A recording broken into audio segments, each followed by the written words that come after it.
Okay, welcome to Speech Talk Live. This is episode number 40. My name is Jay Oza. I'm the host of the show.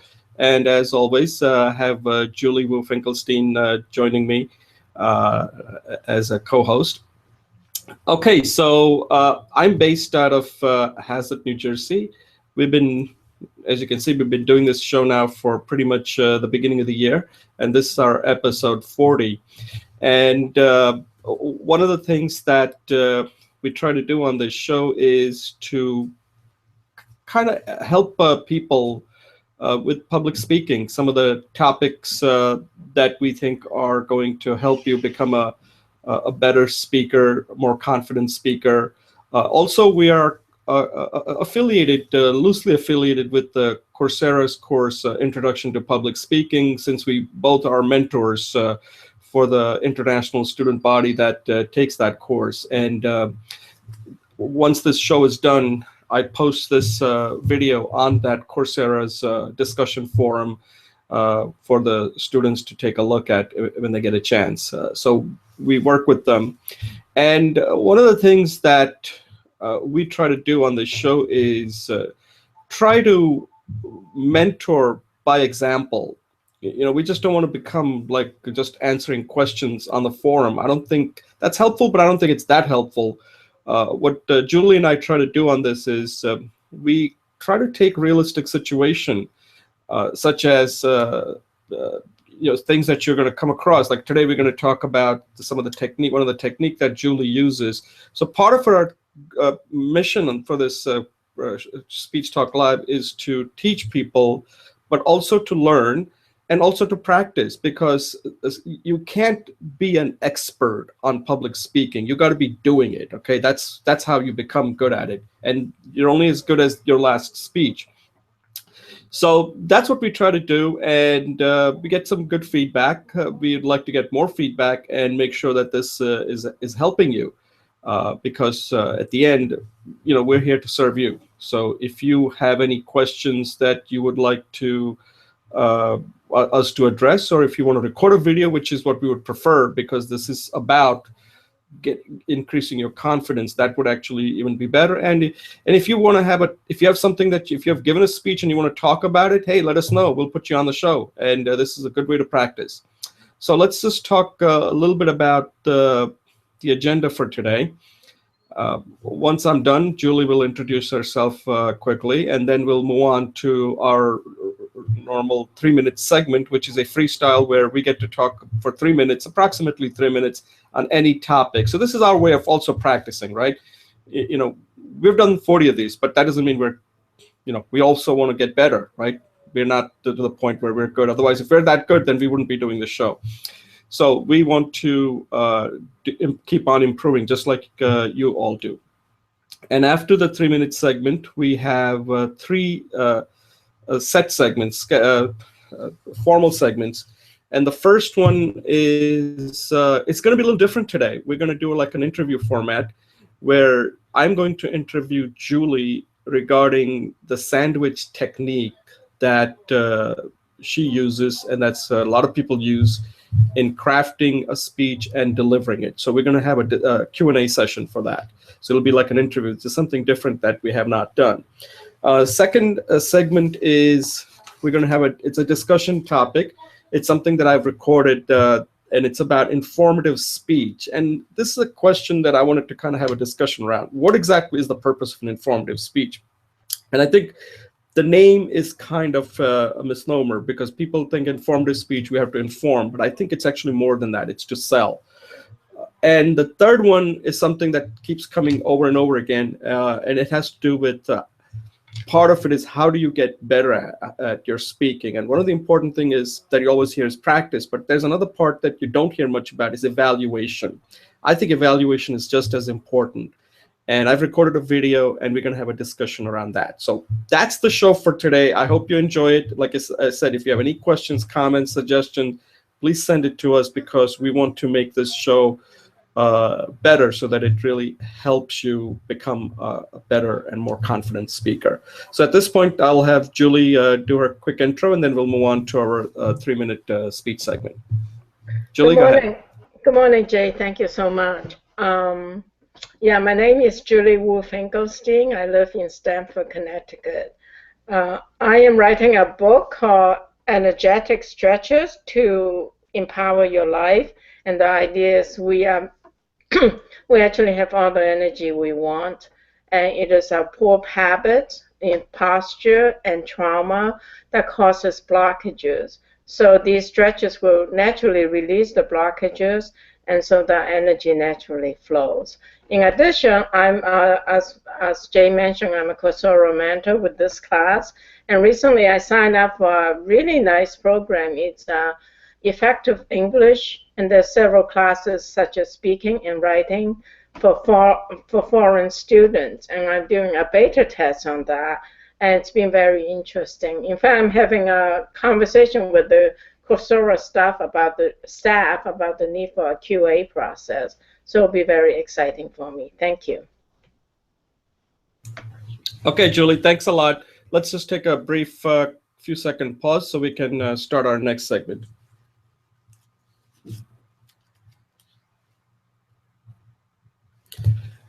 Okay, welcome back. My name is Jay Oza. This is Speech Talk Live, episode number 40. And I have with me today Julie Wu Finkelstein.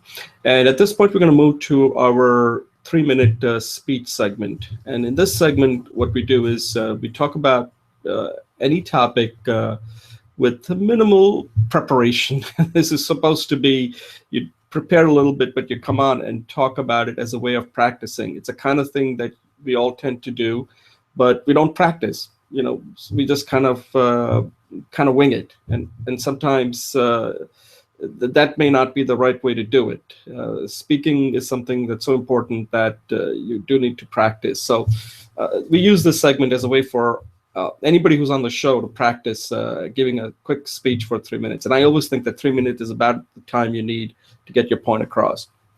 Okay, so today I had a tough decision because I had 2 speeches that I could give. One was on how do you make your content successful, and the other one had to do with this thing, this one program from Google called AlphaGo that defeated one of the top Go player. It's an old Chinese game, Go, which is very complex, and so I'm going to talk about that because I think it's a pretty interesting topic.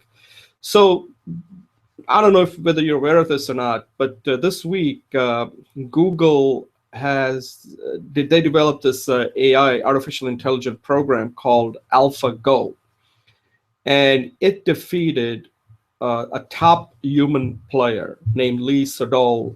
I think he's from Korea, if I'm not mistaken. They played 5 games, and the Google program defeated Lee Sedol four games to 1. Okay, 4 games to 1. Now, a lot of you might be saying, so what's a big deal? You know, computers are getting better. Eventually, they're going to take over. Let me explain what happened here. So many of you are probably, I'm going to step back a little bit here. Many of you are obviously saying that computers are doing more and more and are actually taking over a lot of the jobs that we humans think that only we could do, but that's no longer the case. And the computers are really moving up, kind of becoming almost equivalent to us. They're not there, but they're getting closer. Exactly being like us is still far away. We don't know how long that will take, if ever, okay? But let's not think that that can't happen. And I'll give you, this should be somewhat scary. So many of you are probably familiar with that about 10 years ago, maybe more. Maybe it was in the late 90s when IBM's Deep Blue defeated Garry Kasparov, who's considered one of the greatest chess players of all time. And that time people were thinking like, oh, computers are going to take over eventually, right? Now, the interesting thing about that particular achievement was that they used a kind of like a brute force method where they had enough computational power so that the computer program could look for moves ahead and eventually figure out the best move to make. So it was a sort of like, if you put enough computational power, eventually it was going to beat the top player, because the computer could look at so many moves that a human being is just not capable of doing. And it did that, and it defeated Garry Kasparov. Okay, You fast forward it to today, or just this week, and this AlphaGo defeated Lee Sedol. Now the difference is that AlphaGo is a very complex game. It's a game played on a 19 by 19 grid, and the objective of the game is that if they use two color stones, white and black, I believe. And if you surround the stones, then you lose a stone. I'm not that familiar with the game, but that's how I understand it. I've never played it, but anyway, that's not the important part here. According to all the experts, this is a very complex game. And at the end, the person with more stones remaining on the board wins. Okay? That's the gist of what this game is. It's an old Chinese game developed more than 2,500 years ago. The important thing is that how this program became so good to defeat this top player. So it used two techniques. One is it used a method called deep learning. Now, deep learning is something we all do. The interesting thing is they made the computer do this, where they looked at all the past games and also play against the human to keep getting better, right? Now, there is another thing that I need to introduce here called Polanyi's paradox. It's coined by a philosopher named Michael Polanyi. And what this says is that if you're an expert, we know more than what we can explain. Okay, so what that means is that at some point, if a computer is going to beat you, how can an expert transfer knowledge to a computer when it's not possible? There's that paradox, right? We are good at what we do, but we can't communicate that so the computer can never beat us. That's the paradox. So what this AlphaGo did was it first learned using deep learning from past examples and also playing against humans.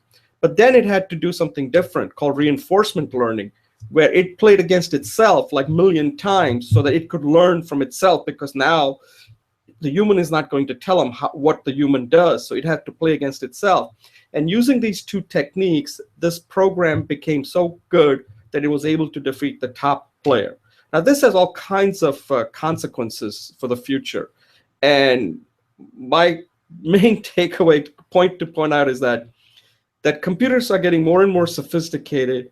And if you want to have a differentiation of any sort, you better work on your speaking skills, because that's about the only thing it looks like that the computers are going to have a hard time replacing us as far as connecting, influencing, and persuading. So if you think speaking is not important, think again. It may be one of the most important skill that will allow you to still be gainfully employed in the future, because everything else is eventually going to be taken over by a computer. And this AlphaGo is a perfect evidence on how sophisticated these programs are becoming now. So anyway, that's my brief little 3-minute talk. I'm going to actually go into this in more detail and make it a more formal speech that I'm going to be recording hopefully this weekend or maybe this week, because I think this is an interesting topic and it ties right into what we do here when it comes to public speaking. So at this point, I'm going to turn it over to Julie to let her give her 3-minute speech.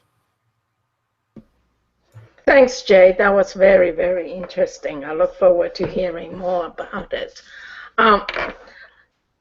Last week, I started talking about when I write a book or when I give a speech, I want it to be sexy. And there was quite a ripple of energy. So I'm going to take this energy and serve and increase that energy. So today, I want to talk my theme of the book, the speech today is that success is sexy.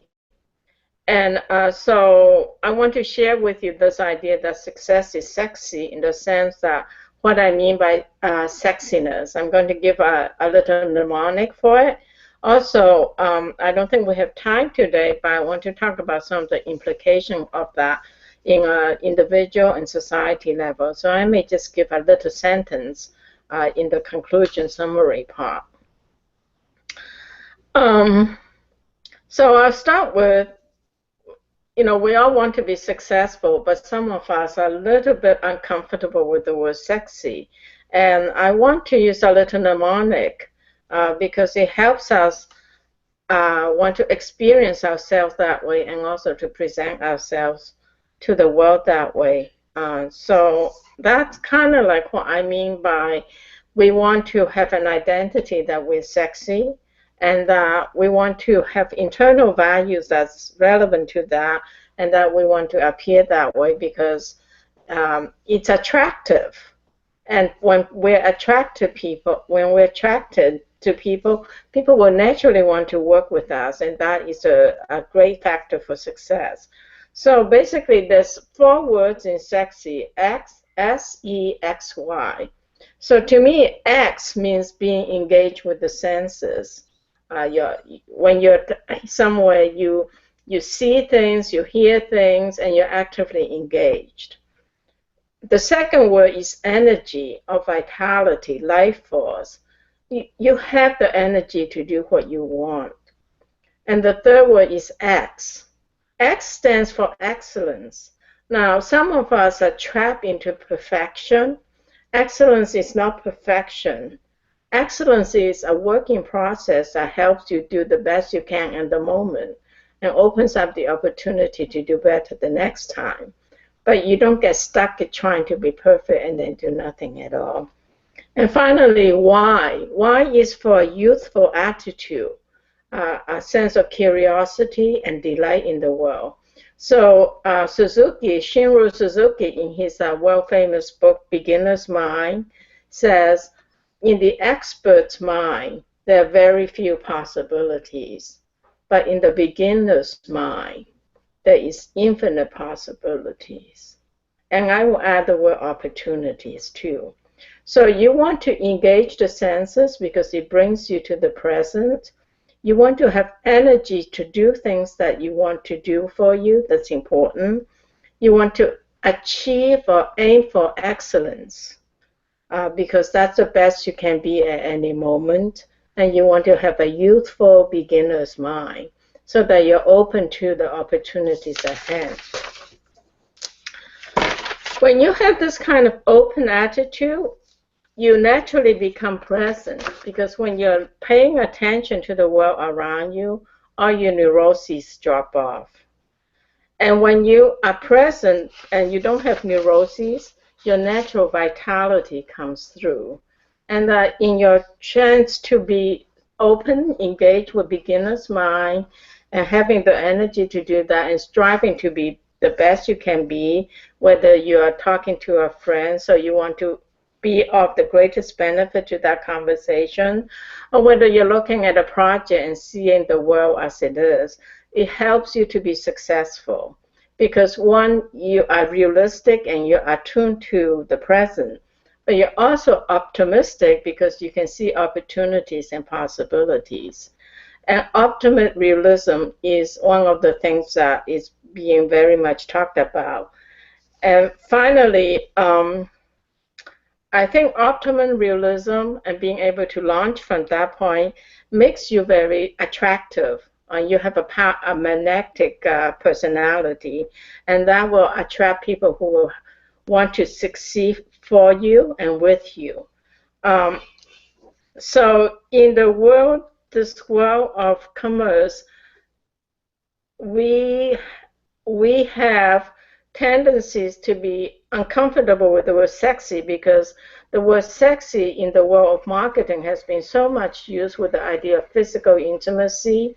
And one of my social beefs is that young girls and young boys are being quote-unquote sexualized too early because their model of what's attractive is being able to have that physical intimacy. In fact, we know that there are many developmental stages before an individual is mature enough to handle that level of intensity. And furthermore, it's not good for society to be focusing on that one little area of success. So let's be a post-contemporary, let's reframe the word sexy to mean that we are present to our senses give us. So we're sensual, we're energetic because we're connected to our life forces, that we seek excellence in everything we do at the moment, and that we have a youthful aptitude of optimism. Let's reframe that, and so that we can be sexy at any age, and that we're attractive at any age. And you can do that by just thinking what does sexy mean for you, or what does having energy mean for you, and maybe just buy a new piece of clothing that reflect that, so you can align your inner values with your presentation of the self. So thank you. Yeah, that was excellent, Julie. So I think if I understand it, when you say sexy, you mean what you're really saying is like kind of like being free in a sense, right? Free to express yourself, free to take risks. As some of the things you said here, senses, energy, being energetic, trying to achieve excellence. I think with excellence, if I understood correctly, you want to be in the moment and having that youthful attitude. So I agree. I agree that that a lot of times we think of sexy in terms of physical, and I think what you're talking about is non-physical, mostly spiritual and mentally. You have to feel sexy because if and at some point that may lead to physical. Who knows? But what you're saying is that physical is not what the real sexy is. It's in your brain, and that's the part that makes you sexy, not anything to do with the physical, if I understood correctly. There was a book that you mentioned, someone named Suzuki, is that the name? Beginner's Mind? Was that? Yes, I like to answer your statement about free, but the book is Shinri Suzuki, and the title is Zen Mind, Beginner's Mind. Zen? Zen, Z-E-N, Yeah. Mind, Beginner's Mind. And that book has outsold the Bible. Oh, really? Suzuki? Yeah. I never heard of this book. Okay.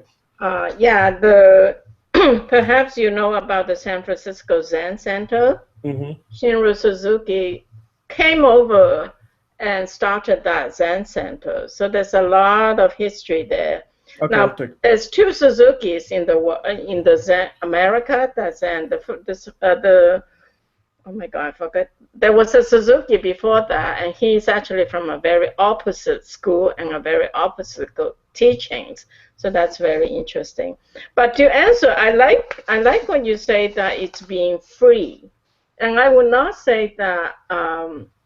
I will agree that it's all about freedom, and what I would say is that it's not just about physical. The physical is just one piece of the puzzle. Because to have vitality, there's a physical element to it. Just as you said, even physical intimacy is part of being sexy, but that might be like 1% of what sexiness is.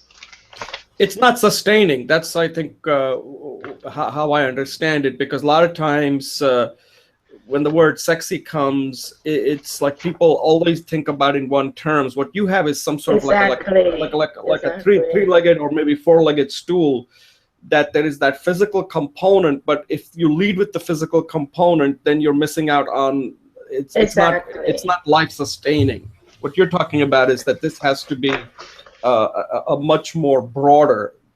Your definition is much broader than just physical, because what you're saying is a lot of people, when they use the word sexy, they only think of physical aspect of it, and that's how the media, because that's easy to sell.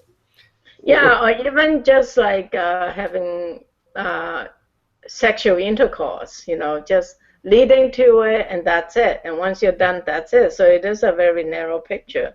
But I think that the word sexy itself has so much energy, it wakes people up. We have to be a postmodernist. We have to reframe what that means. So that, and you know how in Star Wars, in the first one, Obi-Wan Kenobi is killed, right? And Obi-Wan Kenobi says, you kill me, but my energy lives on. So we can't just say sexiness is bad because the energy lives on. So what we really want to do is reframe that energy and integrate that into our lives. So kind of more like Tai Chi with it, rather than trying to kill it. It's impossible to kill something so fundamental. All right. Yeah, we could discuss this for a long time. So at this point, we're going to take a pause and move on to our first segment. Okay.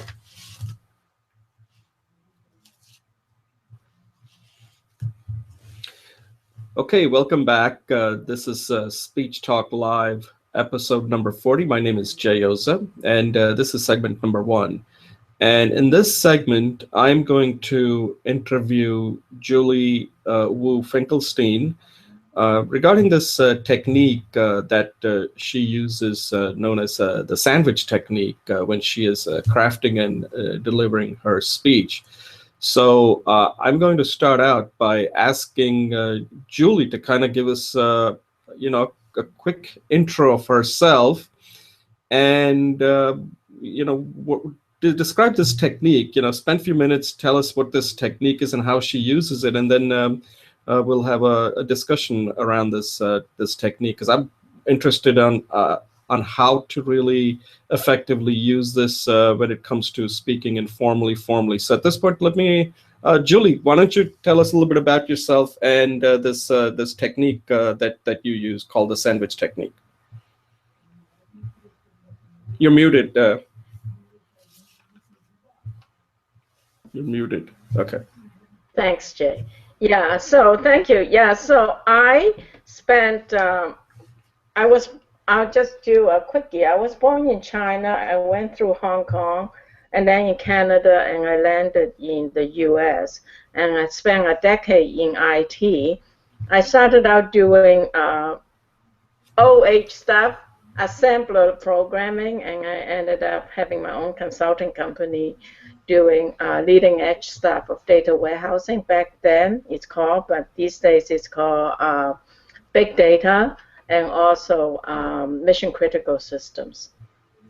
One of the things that I learned early on that has been so useful for me is the sandwich technique, and I used it in many areas. I use it in oral communication. I use it to analyze a speech, and I also use it in my writing.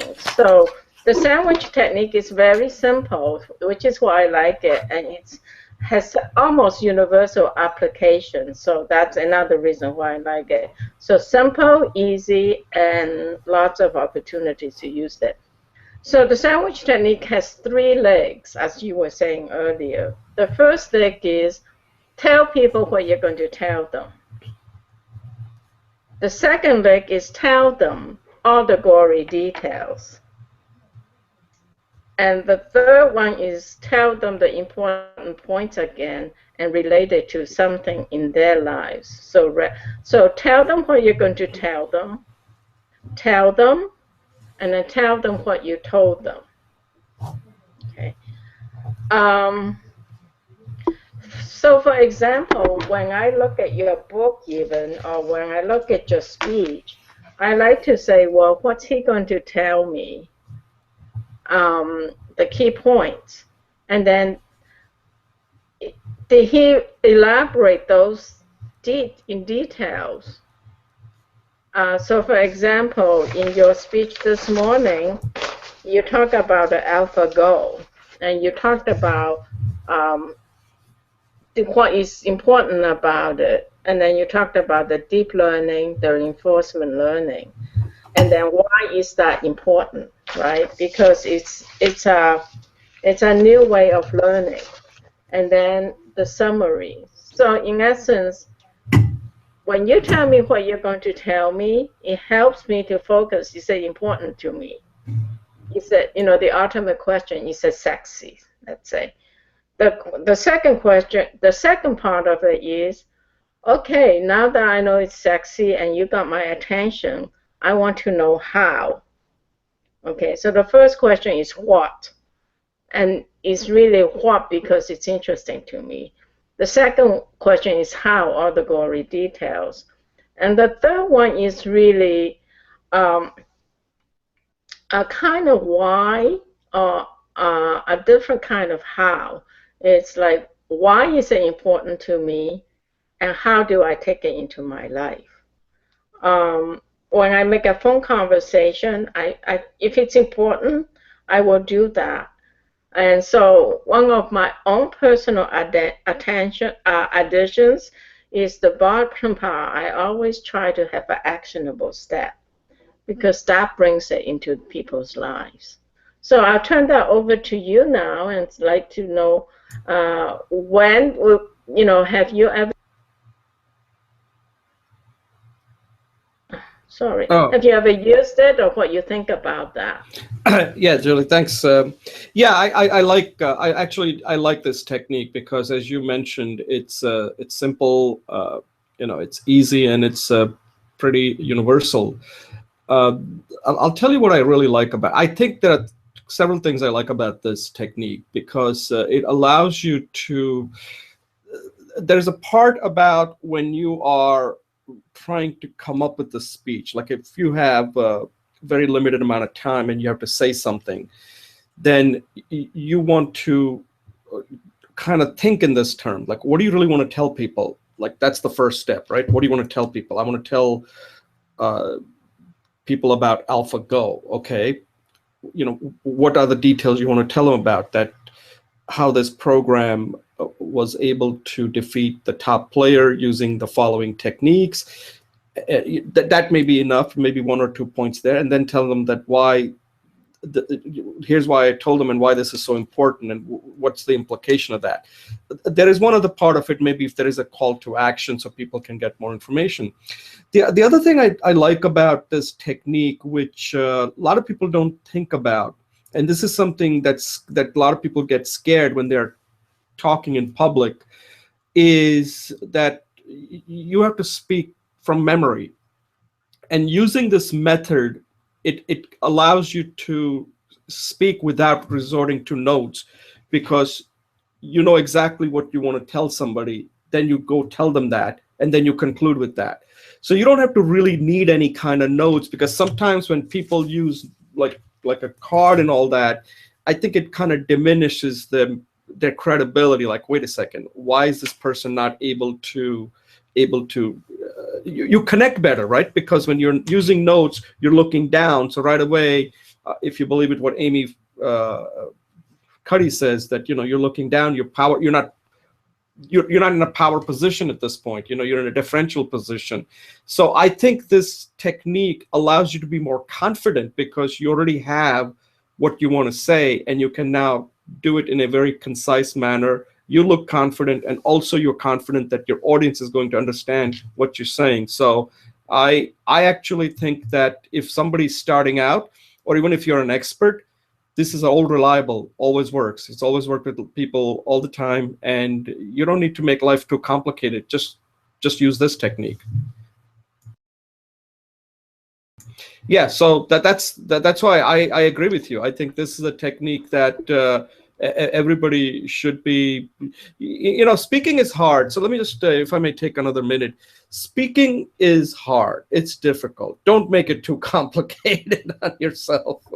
Use this technique, and unless you get to the point where you need to give us some big speech, but any speech at the end, it's not about making it complicated. It's making people understand it.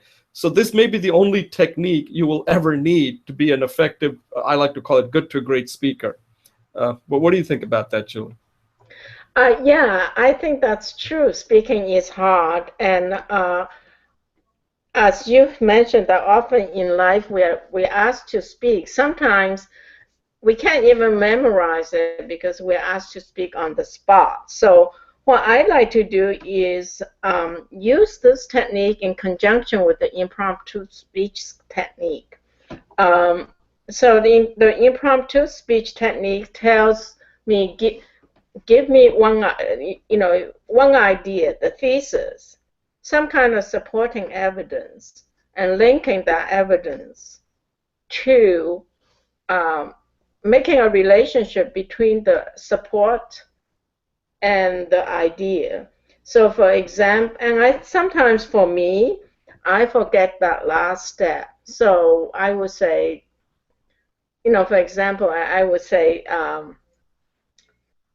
based on my speech this morning, I would say, success is sexy, because people who are successful people have a lot of energy.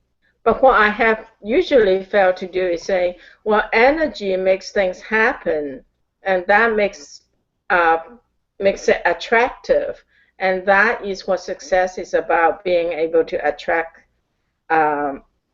people to help you to get the things done.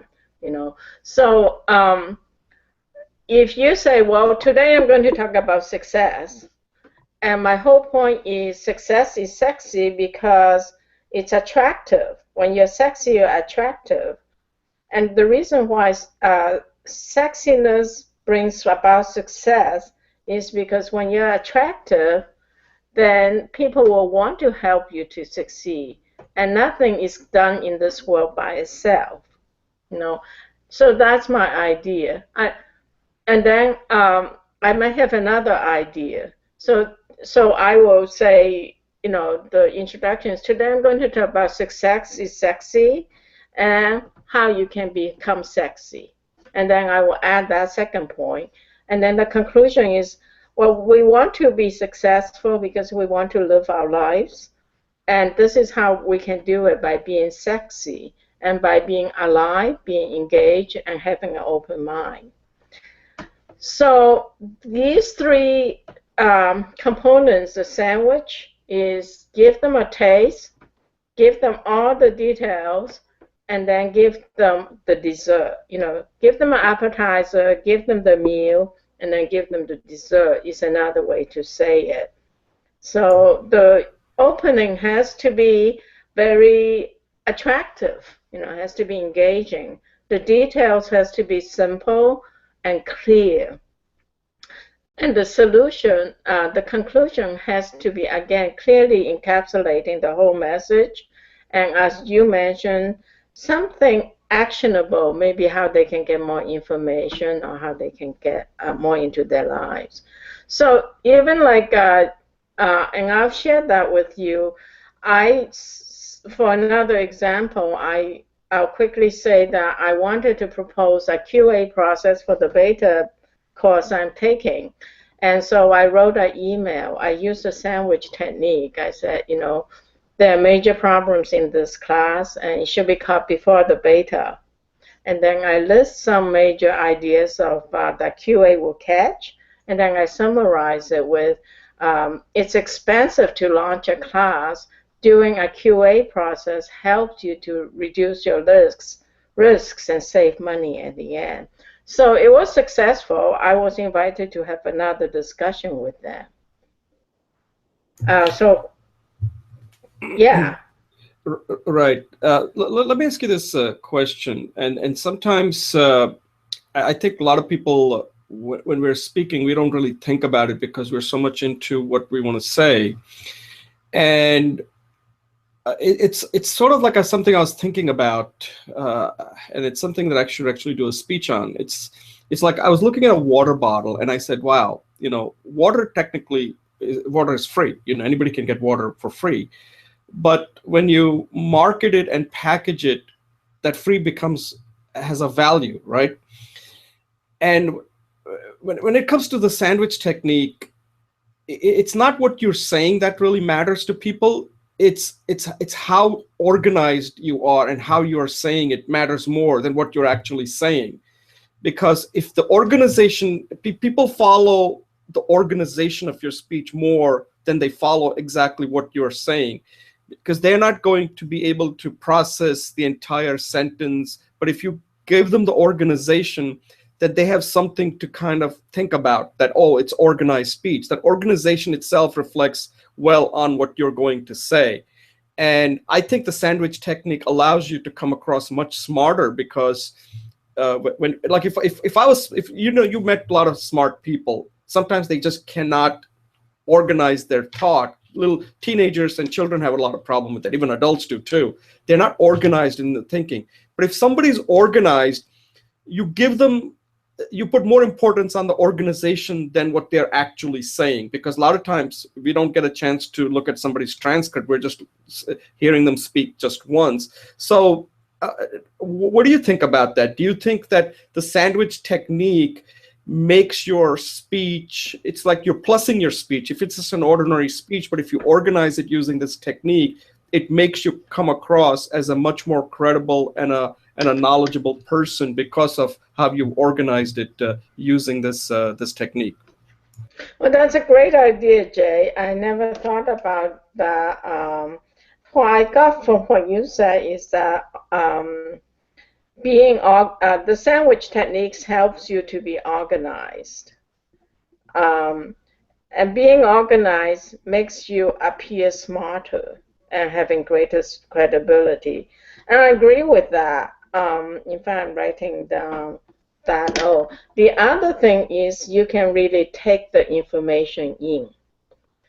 Um, if something is not organized, it's hard for me to know what the person's talking about. So from a learner point of view, organized speech, which the sandwich technique gives you, helps me to really learn the material. The other thing that's interesting that we could maybe explore in another topic is when you are organized, you are really giving the learner both the foreground and the background.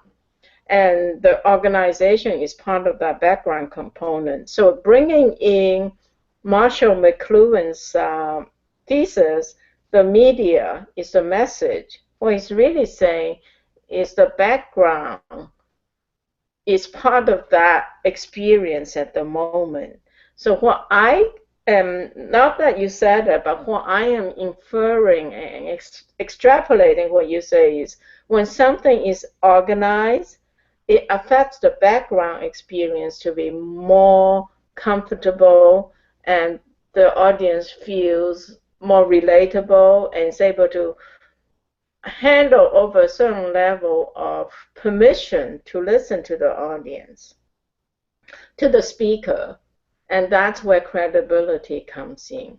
So when someone's more credible to me as a learner, I naturally am more receptive to more information.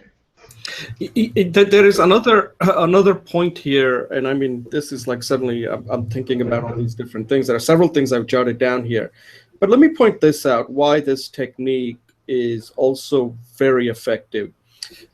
We human beings operate on patterns. We match patterns. And when you see a pattern, that automatically means that your brain suddenly starts focusing, saying, I understand that pattern. Like when we do anything, we drive, we are looking at patterns. You know, we're not looking at like when you walk, there are certain patterns that we follow, whether it comes to reading. If you see a pattern, then immediately we process the information much better. And the sandwich technique allows us the audience or to see the pattern in your thought. And that pattern makes them feel smarter because they figured out the pattern of your speech.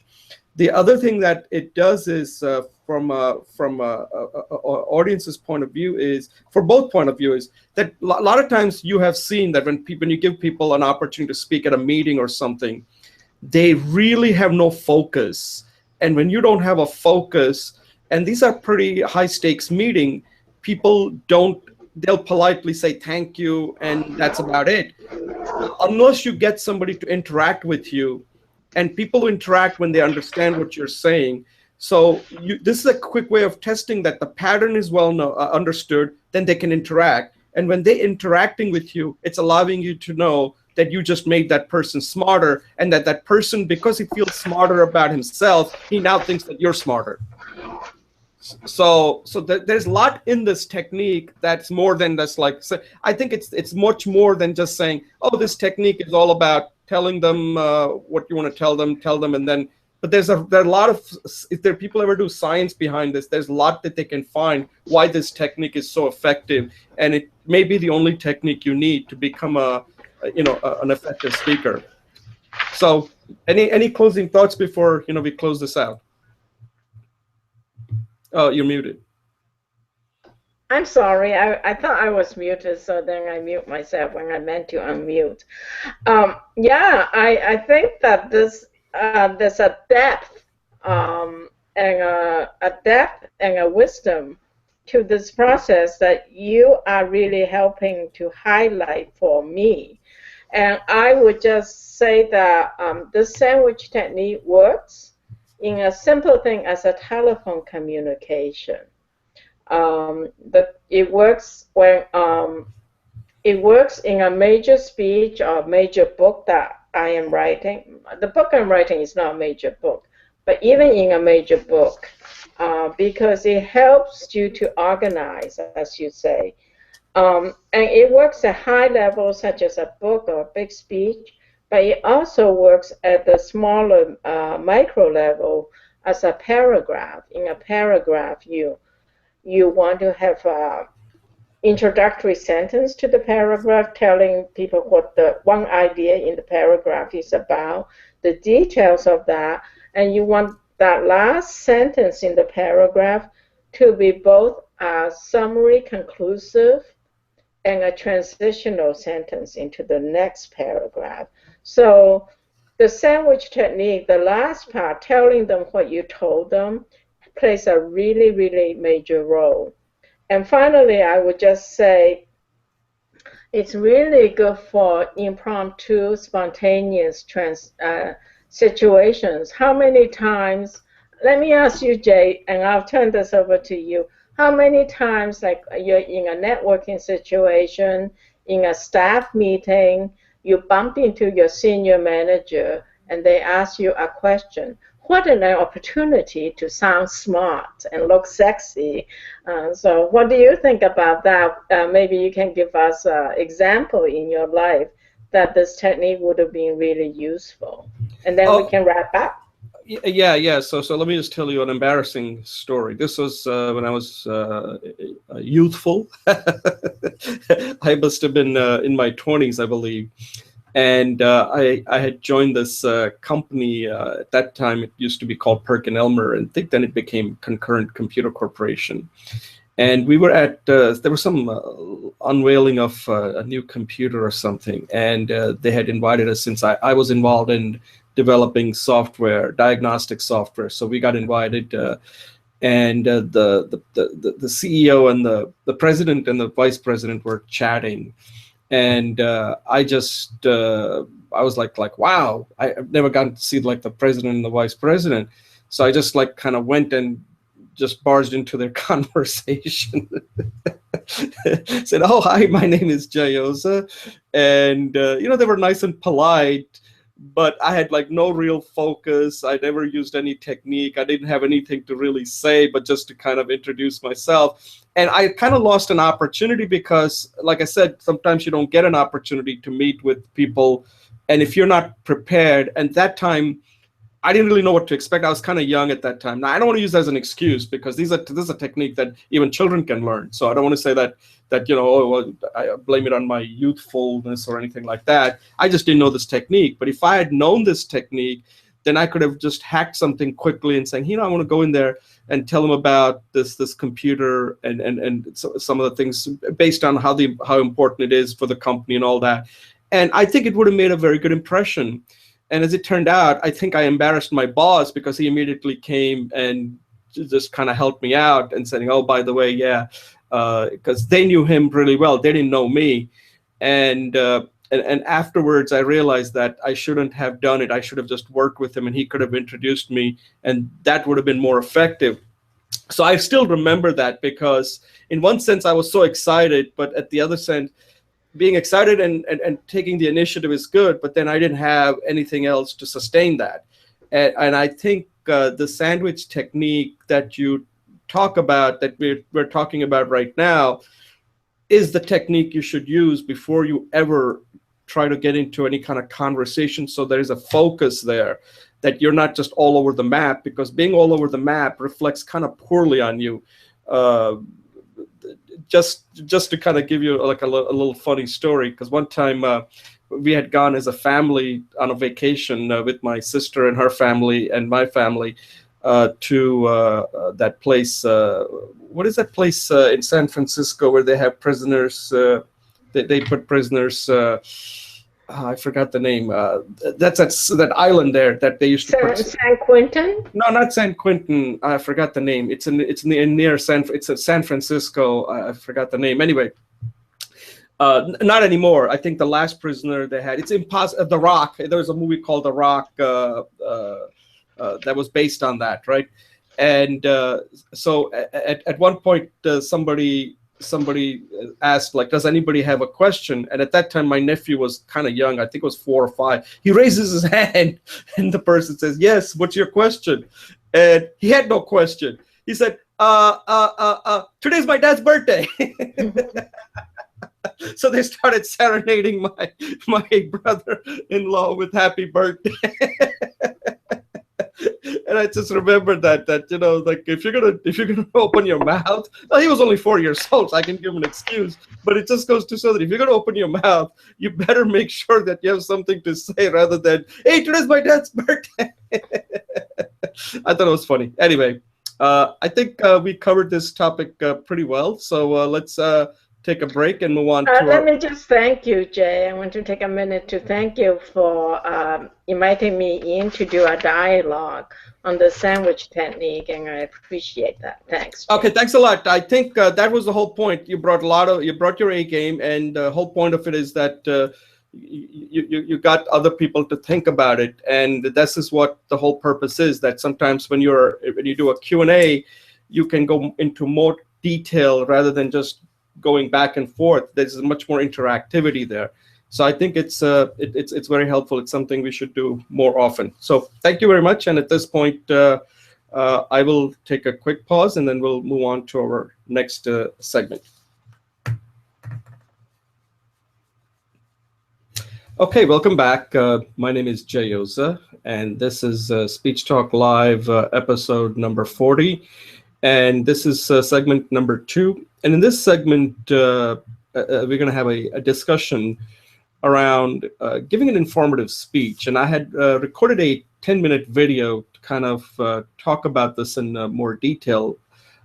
Here, what I'm going to do is just kind of give you a highlight of an informative speech, how I view an informative speech. I believe the speech is a little tricky because a lot of people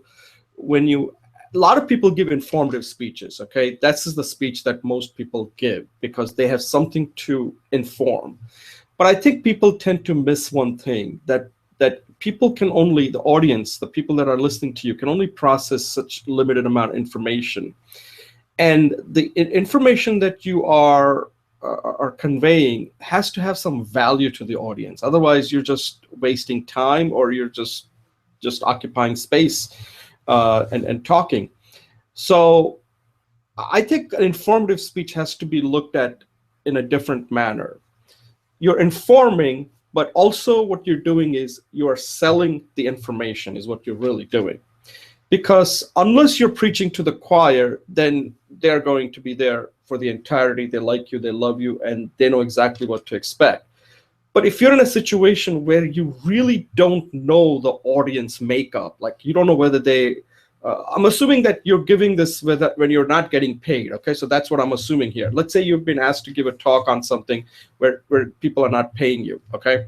Because when they're paying you, then it's a different dynamics altogether because you're getting paid. So there you got to bring your A game. And here you're bringing A game. But when you don't know the audience, the thing you're really trying to do is you don't know whether that information has any value to them. And you don't want to give them, you don't want to just go there and just entertain them unless they're expecting entertainment. And one other thing about entertaining is fine, but don't overdo it. And entertaining is fine when people are expecting entertainment. But when people are not expecting entertainment and you're entertaining, then it backfires. Then they think like, oh God, this guy was a total joke. He didn't give me what I came to, to the event to get out of being there.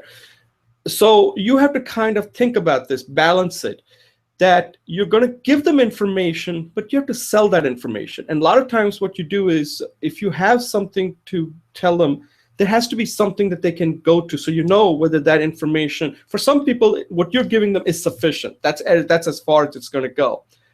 But that's not the end of it. There are people always in the audience who want more, and you should be able to point them out to whether it's whether it's a book, whether it's something that you have developed. Because as you go deeper into it, then it becomes not, and you kind of moving from that spectrum of being on the entertainment info side to mostly information to the point of actually making it happen, right? So you kind of, in the middle, it's all information. In the left, you could be all entertainment, but that's not going to work. You want to be kind of between entertainment and information.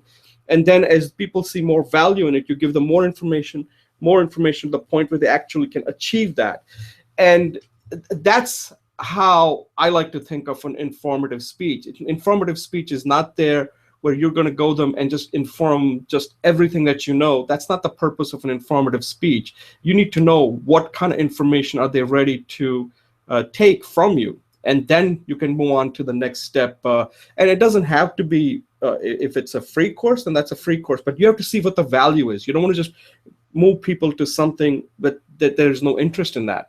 So it's something I wanted to discuss, because a lot of times we think of like, okay, I have something to inform and I'm just going to just do a great job informing it. You may do a great job informing it, but will it achieve your objective? And I like to find out that when I'm informing something to people, it's adding some value to them. If there's more value that they want, then they can go to somewhere else and get additional value. So I need to know exactly what type of value that I'm adding to the people. And it's for me to find out whether my information, I need some validation, whether that information is actually helping them. If some information I'm giving them is not helping them, then that's where it ends, and that's fine. Everybody can't just suddenly come to you and say, hey, I want more, I'll take your course, or I'll do one, can you coach me one-on-one? It's like sort of like in sales, you have a funnel. This is like an informative funnel, sort of, is what I'm talking about here. It's a concept that, that you see in sales all the time. And Julie, since you're writing a book and you're going to be dealing with it, since I'm also currently working on a book, I believe, what do you think about it? Because we have to be careful that you're not giving them more. You want to give them enough of it to get, like you said, the sexy part of it to get them excited, so that they come to you and saying, Julie, I want to know more about this. Where do I get more information? And then after that, there could be a book. And if people want more than a book, then saying, Julie, do you offer any kind of workshop where I can get even more information so I can really learn from a person who is a practitioner? So you've got to be able to think about it that way. Like, how do you move people from getting the information to getting more information to actually implementing that information? Okay, so I'll what are your thoughts on that? Well, Jay, I actually thought it was a really great idea. When I got, you were using the 60-30%. The 60% value I got was for me was the innovative idea that informative speech is selling information. Excuse me. It has to, one, demonstrate value, and two, motivate the listener, the audience, to go further. And the 30 I got was, I thought the speech was organized really well. Excuse me, I do agree with you. I also have two points of improvement from your speech. So I like the idea. I think it's great. I would definitely want to use it in my speeches in the future. And I think you've made speeches like that in the past, where you talk about information is not boring. The two constructive feedback ideas I want to give you, and of course you can do what you want. It's my practice to be a better evaluator, which is what your next speech is about. So the first thing is, when you said, if your informative speech doesn't sell, you do not achieve your objective. And I thought not achieving your objective could be replaced with the word fail. So it's just more to the point, powerful speech. And then I came up with the tagline: if you don't sell your informative speech, if you don't sell, you fail. So what is the first one? I was just saying, the replacing, not achieving your objective, replacing those words with the simple word fail. Fail? F-A-I-L. Oh, fail. Okay. And then it came up with the tagline: if you don't sell, you fail. Oh, I see. Rhyming. Okay, yeah, that's good. That's good. The second point I want to share with you is, you used the word upselling, and you said upselling has a negative content. It's sleazy, but you never defined what upselling was. And so I think it would have been a little bit more effective for me as an audience if you tell me what upselling is, you define that term, and then you can say why people think it's sleazy, and then you reframe that to how it's not sleazy, because it's adding value. Right. Good. And I really like your organization, as I said, and I really like this what I call reframing, a switch in perspective in the informative cells. Even in an informative speech, you still have to show value. So I appreciate that. So I agree with you. Yeah, right. The word, yeah, upselling. I knew that I didn't want to go into it in too much detail there because then it would have been like. But I think you're right. I should have spent a little bit. You could just spare us 30 seconds. Upselling Yeah, means because something. upselling is commonly it has a negative connotation because what it means is that you're really hard sell, right? Where your main purpose is not okay. What upselling really the reason it has a negative connotation is that your Wait, main what is upselling? The first thing you have to say is upselling means you already sold something and you want to sell them something more. yeah. You want to Okay, sell them you more. never, You basically want to. Your whole point of having them come there is not to really give them any real good, useful information, but it's to sell something more, and that's what you do. You always like if you come to this, it's something that that's the charge that people are leveling against Trump University, that it was nothing but an upselling program, right? And I've been to some of these. Like I went to one time a Rich Dad Poor Dad. And the first one they say it's free, and all they try to do is constantly are upselling. And after a while, I'm like, I didn't get anything out of it. That for me, because they know that if you're stupid enough to come there, then you're going to be taken in by their next program, which is like, oh, if you really want information, you got to come to this 3-day event. Then after a 3-day event, if you really want to be successful, you got to come to a retreat. And if you really want to come be successful, okay, that's all you have to say. That's all you have to say. Right. So that's my whole point. I didn't know what upselling was, and so if you say upselling is when all you need to say, I'm trying to say it doesn't take much time because all you have to say is something like upselling is when you're there and they want to sell you something more, and because of that, people feel that they're manipulated. And that's why there's a sleazy, considered a sleazy practice. But here, I'm going to show you a positive value to upselling. So I'm just saying you need to do that so I know where you're taking me. Right. Yeah. Okay. I get what you're saying. All Thank right. you. I think, I think we pretty much covered it because otherwise we could spend more time on trying to define upselling. Because I was just using the word upsell, but in a different context. But then I had to make sure that people didn't view that like that when you're giving an informative speech, you're kind of engaging in some kind of a sleazy little technique. All I'm saying is that there has to be something else that people can get to. Otherwise, you don't know what value you're really adding with your informative speech. All right, let's just take a pause and move on to our next segment. Thanks a lot, Julie. Thanks for your feedback. Okay, welcome back. My name is Jay Oza. This is Speech Talk Live, episode number 40. And this is segment number 3. And this segment, we're going to talk about evaluation. And this is something we have talked about in the past, but I think it's worth coming back to this again and again, because a lot of times, people want to improve. And the common thing you always hear somebody tell other so-called experts is, you got to practice, you got to practice, you got to practice. And I agree that you do have to practice. I think everybody knows that. You have to practice if you are. But the one thing you also have to do really well is you can only practice based on some feedback you're receiving. So you need to also learn about evaluation, because if you don't know how to evaluate yourself and how to seek evaluation and how to even give evaluation, then the question is, how do you improve? You could be practicing hard, but you could be practicing hard your bad habits. And the purpose of speaking is not to keep on practicing. The purpose of practicing is to improve.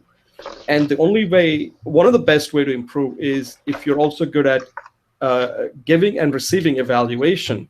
So I recorded a short video that kind of speaks to that you have to think about evaluation. First is you got to set up a kind of a baseline. That baseline is set based on your own evaluation because you have just. Hey, Julie, can you mute your line, please? Oh, I'm sorry. Yeah. So yeah, because otherwise this thing keeps switching back and forth based on the noise, and that's why. Yeah, that's fine.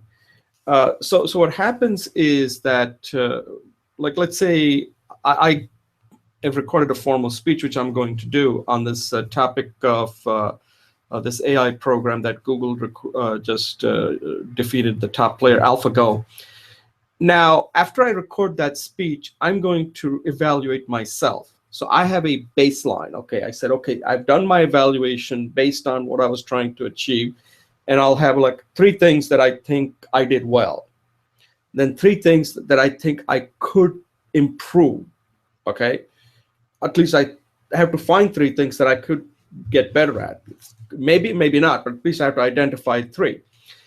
Once I have that, so this is the point where I am seeking evaluation. I can go to Julie and say, Julie, what do you think about these 3 areas that I need to improve, or 3 areas that I think I did well? And if she gives me some feedback, either it could be validating that, or it could be saying, well, there are certain things that I saw differently. Now, that's helpful, okay? Not saying that she's right, but she's taking a totally different outlook. Now, her outlook could be, it's her unique outlook. I can't say whether she's right or wrong. That's, at the end, that's for me to determine. But at least now I have some feedback to consider. And this is time consuming. And that's one of the reasons why people don't practice. And what they don't even do beyond practice is they don't get any kind of evaluation from anybody. And unless you're getting that evaluation, I just can't see how you can really improve in the skill. Public speaking is so difficult that that you need real good evaluators. You got to train yourself to be a good evaluator, and you got to be lucky enough to work with someone like Julie who can actually evaluate your speech and give you some real good feedback, like she did in the segment 2 when I used the word upselling, and she quickly pointed out that I needed to define that. Take maybe a minute and just define what upselling was. That kind of evaluation is very helpful because that you're not going to get from anybody. That requires some level of expertise. So as you're working on trying to become, a good to great speaker, you first have to learn how to evaluate your own speeches so that you clearly know the 3 things that you did well and 3 things you think you need to improve. You've got to have that. That's your baseline. Then you need to go to someone like Julie, who also is a pretty competent speaker, or somebody who's a good student of speaking and is constantly working on trying to become a better speaker, and then have her evaluate specific things that you've already identified. Don't ask for blind evaluation. That's not going to be that helpful, because that's just somebody's opinion, right? And if you're seeking somebody's opinion, but fine, but the purpose is that you need to know what specific areas that you have already identified. Because if you get too much, you're not going to do anything with it. If it's very targeted, and at the end, you can only improve maybe 1 or 2 things. She only gave me 1 really thing that I can take away, which was upselling. That's the part that I can work with. If she had given me 3, 4 things, then I couldn't use any of it because it's just not possible. Human beings just don't work that way. So she just pointed out 1 thing, that if you had that 1 thing fixed, then your speech would be more effective. Okay, it may be effective, but it could be more effective, something that I should consider. That's the kind of evaluation you want, okay? That you got to identify particular areas you want to target. Now, this one, I didn't even think about it. I just used the word, didn't even think about it, but she picked it up. So evaluation is something you really have to think about. Otherwise, it's going to be very difficult to improve on becoming a good to, great speaker. Julia, and any comments?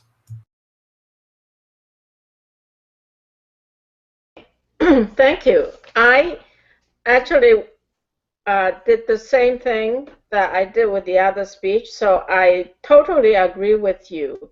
And in your 60-30-10 model, for the 60 that I can take and use is I really like the elegant simplicity of your speech. I just thought that this was one of the most simple in a sublime way, because in the Professor McGarrity talk about the sublime simplicity of speeches. And so that was my number 1. The second one, that I really liked was the 30% was the nice content. So I think it's very nice to know I thought it was it has value to know that when you when you look for evaluation, it's very important because it helps the practice, makes your practice effective. And the two guidelines for how to find the right evaluation or evaluator is, one is find a qualified evaluator, someone who is knowledgeable and qualified. And the second thing I go was give them guidelines on what feedback, what evaluation you want.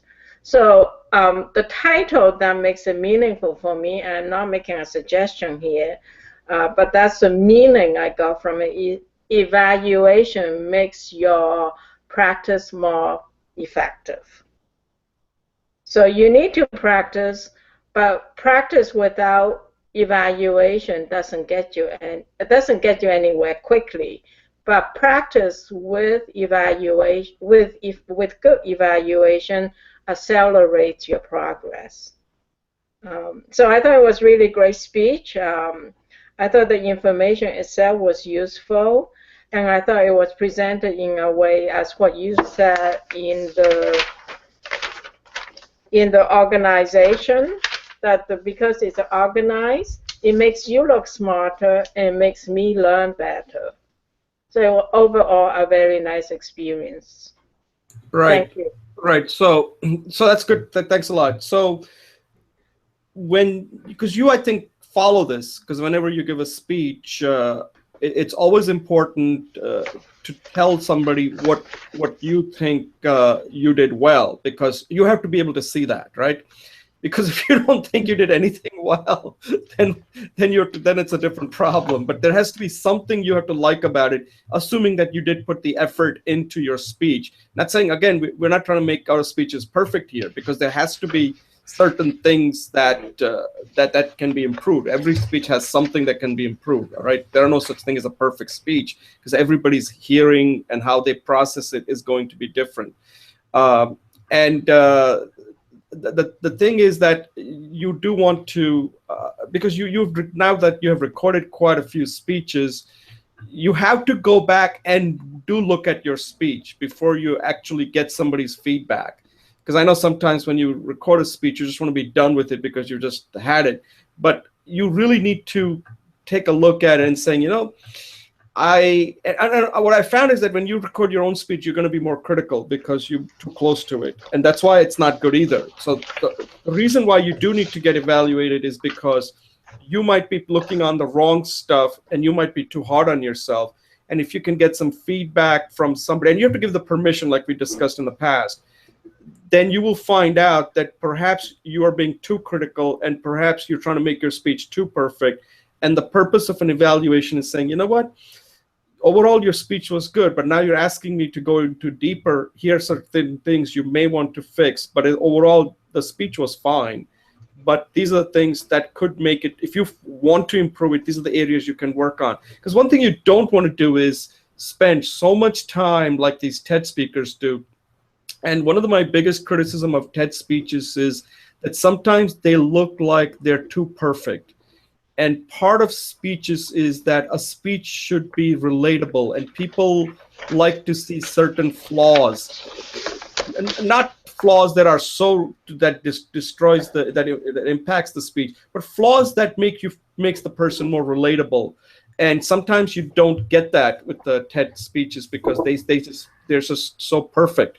And I'm of the opinion that when I'm speaking, I don't want to be perfect. I want to be relatable, because perfection is one of those things that the bar is just impossible to ever hit. And if somebody then tells me, Jay, your speech had a problem, you're going to get devastated. But I'd rather hear that, your speech really moved me. That's the kind of feedback you really want. If you want, that doesn't mean that person said your speech was perfect, but you achieved your objective because your objective was to move somebody in your personal story, like what you're doing with your exercise and how it has helped you transform yourself with some of the difficulties you've had. that makes you more relatable than saying, Julie, your speech really moved me, but here's some of the things you can do. Those are not important things. That's why I always like to use the 60-30-10 principle, because if the 10% is the perfection part, then that's where it belongs, or maybe it doesn't even belong there. Anyway, so I think that to finish what I'm saying is that we all, no matter how good you are, have to work on evaluation. Because I'll tell you right now, there are a lot of people out there who are giving speeches who are supposed to be experts, and I don't think they ever spend the time that we're spending here trying to look at what kind of words come out of our mouth, what kind of impact. I think a lot of people out there are just winging it because they can, because they got the title, so they can wing it. And as a result, when you wing it, it's there is a consequence for that. There are people that say a lot of things, and today with the YouTube and the social media, everything you say is going to be available, that people are going to use it and dissect it. So you got to be very careful what you say, because you're one YouTube clip away from being irrelevant. And some people actually thrive on that. That's their overall model. But I just think that that with speaking, I think that people do spend a lot of time on writing, evaluating their writing, but I don't think they spend that much time evaluating their speaking. Any thought on that, between writing, evaluating somebody's written material compared to evaluating their speeches or what they're saying? Yes, we need to evaluate writing and speaking. So that's a great speech. Thanks, Jay.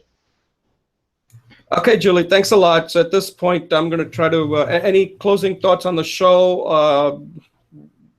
Anything that you learned? Yeah, thank you. Great show. Yeah, I learned any kind of speech has to sell or at least demonstrate value.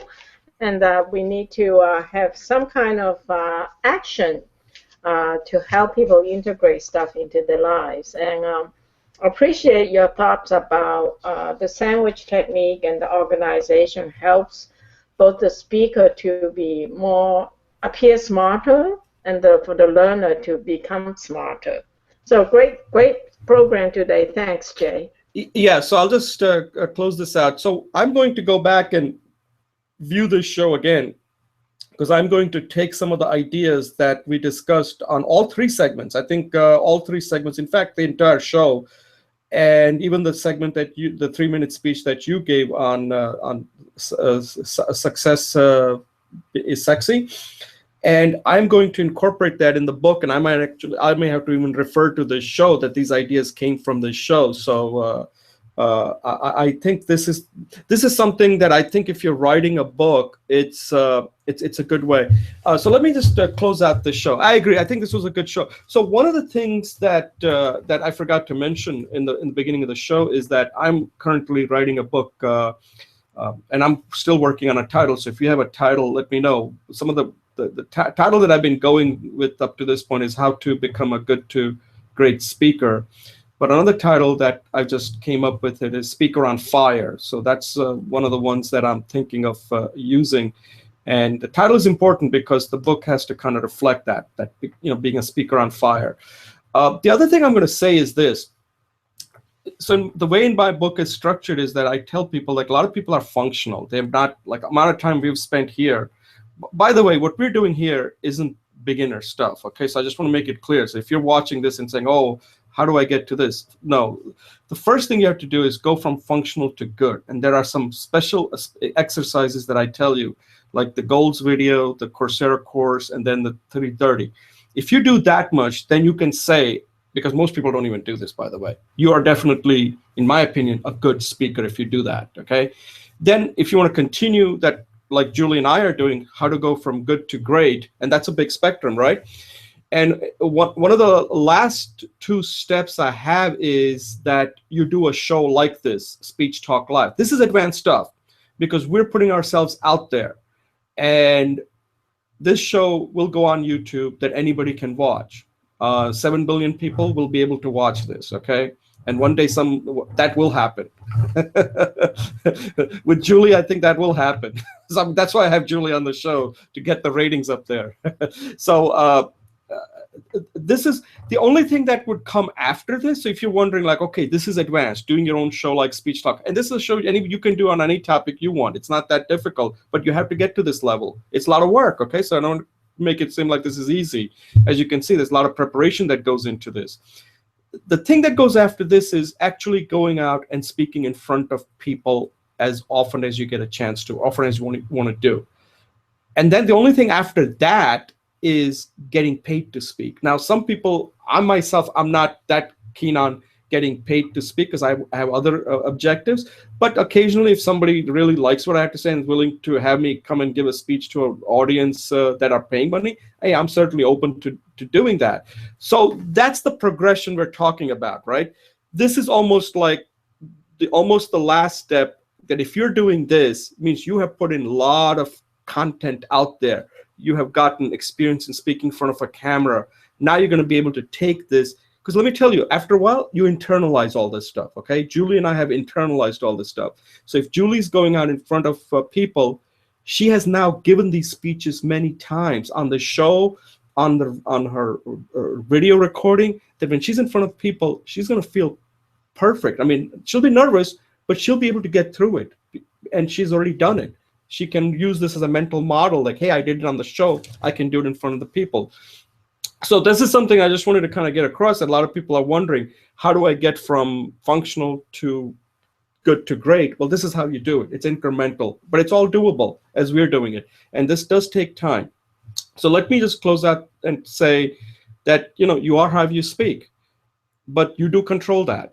You do control that in taking this Coursera course, which is a free course that anybody can take, recording your speeches, doing this type of show like Speech Talk Live, and keep on raising the bar. And if you keep on raising the bar, doing all the stuff that we discussed today, such as thinking about informative speech, how to sell that informative speech, how to evaluate, how to baseline your evaluation, believe me, very few people I see out there doing all this, okay? So if you want to become a good to great speaker, it's not that difficult. You just got to put in some time, and you too can become that. So thank you for watching. And as usual, if you have any comments, suggestions, any kind of feedback, anything we can do to help you, just let us know. And we'll see you next week for episode number 41. Thank you for watching. All right. So we have about 8 minutes. 5 minutes? Oh, you're muted. Oh, you unmute your line. Yeah, 8 minutes. 8 minutes. Okay. Okay, Cool. So that was good. There was one thing I wanted to talk about. What was that? Okay. Let's see. Okay, so I will work on. So this was a good show. So a lot of this this topic that we're discussing, and I think one of the things you will find helpful is that when you're discussing some of the things that you want to include in the book, by just talking about it will help you with your book, because I find it very helpful to be honest with you. Yeah. Because this thing on sandwich technique, I don't have that right now in the book. And after having the discussion, I just realized that this is I kind of talked myself into now including it in the book, because I said, I suggest you don't do that. Just get your book out. Yeah. Don't change the scope of the book. No, it's not the scope. It's just a little technique that needs to be. Don't add anything. Okay. Don't add anything. Remember, in programming, when you develop a system, every line of code is $200. Oh, right. And every mistake is even more. Yeah. So don't add anything. Okay, that's good. Sorry, I mean, of course you do what you want, but I'm going to be very emphatic. Okay, so so is that it? Is that your point? I have a really important point I want to. Oh, there was another point. One of the things you said to invite people, because one thing I wanted to be careful is that Speech Talk Live just focuses on speaking topics. And you were talking about what about interviewing people? And what I was thinking of is that if you're going to just interview people, I would rather just focus on that and do it as a kind of a separate, like maybe every 2 weeks, an interview show for people who want to get that, because that requires a lot of preparation, because you first have to talk to the people. Let's just drop it then. Basically, I agree with drop it. When I said, my mother says, when the boat gets there, it will turn around. I agree with you that it's probably it probably takes more effort to get it going than we'll just make it a future objective. Right. I mean, it's something we should come back to, but I think I would like to get my book out, and then we have to decide, like, is that something that we're doing it for? What would be the objective of that? Because one of the things I do like is that I don't want to do something where people don't see any value, and I'm just sick and tired of doing that. That's why, like, if people don't want to come on the show, I'm not going to reach out to them, because if people don't see value in what we do, I don't want to deal with them, because it's too much of work, and I see value in it, and that's all that matters. You see value in it, and that's all that matters to me.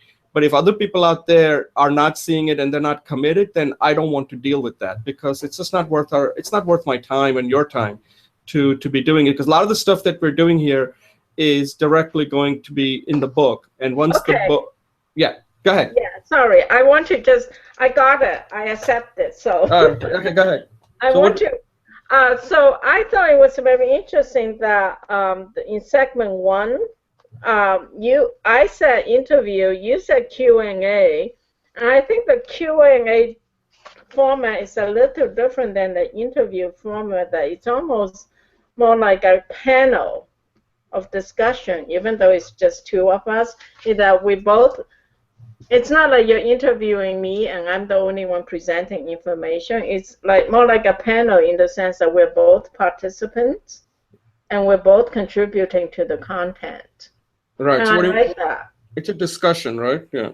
Yeah, it's what you call it Q&A. And all I want to emphasize is that I like the format, whatever we call it, but that it's different than interview, in the sense that we're both contributing, we're all the participants, we're both contributing to the content. Right. I think what we just did was, it was informal. An interview would be more formal. Okay, but interview also, aside from the formality, there's a difference in the role. The interviewer usually doesn't contribute as much content as you had done. Yeah, right.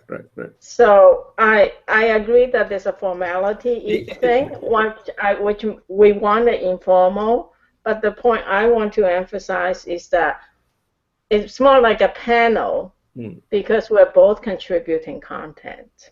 Right, because in the past I've called these STL discussion. So even though we were supposed to do an interview, but I think what you just said was that this was our first crack at it, that when you and I are talking, it doesn't turn into like an interview. It can only be a discussion, since that's what we're really doing. We're discussing. But if we were inviting somebody else who we don't know well and who want to talk about a specific topic, then it would be an interview, because that would be much more formal, where we're not suddenly dominating. See, here it became kind of 50-50, where I wasn't just asking questions, but I was also sharing a lot. That becomes more of a discussion rather than an interview. Okay. So let's call in the future a discussion rather than an interview. Yeah. I like the format. I just didn't like the name. Yeah. Okay, yeah, the name thing. So this is more of a discussion. Interview would be if we suddenly had somebody else on and that person wanted to talk about the book that person had written. Then we wouldn't be dominating at that point, because then it would be an interview, right? So that would be an interview format. This was not. So it started out as an interview, but it turned into a discussion. Yeah, and I like that. I like the fact that it's a discussion. Okay. So we just have to change the name, because I was actually a little taken aback by the contribution you were giving. Yeah, I know. After a while, it became like a 50-50 thing, and I'm like, Julie's gonna wonder, like, wait a second, I'm supposed to be the one you're supposed to be interviewing? And it could be because it's a new format, and because I know you so well and I've helped you, that it became kind of difficult for me. Like, what was the objective? We have to think about this, because an interview is, and this is the first time we've done it, and it turned into a discussion. We have to think about what an interview segment would look like. And maybe you and I are not the right people. We need to bring a third person in as a person we can interview. And that's what we need to do. Yeah, I'm okay with the fact that it was a discussion. I'm very okay with it. I actually Right. really like it. What I want to clarify is to give it the right name. Oh, okay. So the right name is that we'll call it from now on a discussion. Discussion. Right. That's all. All right. All right. Okay. I think we're done. This thing is gonna drop off in another minute. Okay. Well, thank you. That was really great. Okay, Julie. Thanks a lot, and I appreciate Thank all you. your help. I appreciate all your help. Okay. Enjoy your weekend. You too. Thanks. Okay. Bye. Bye.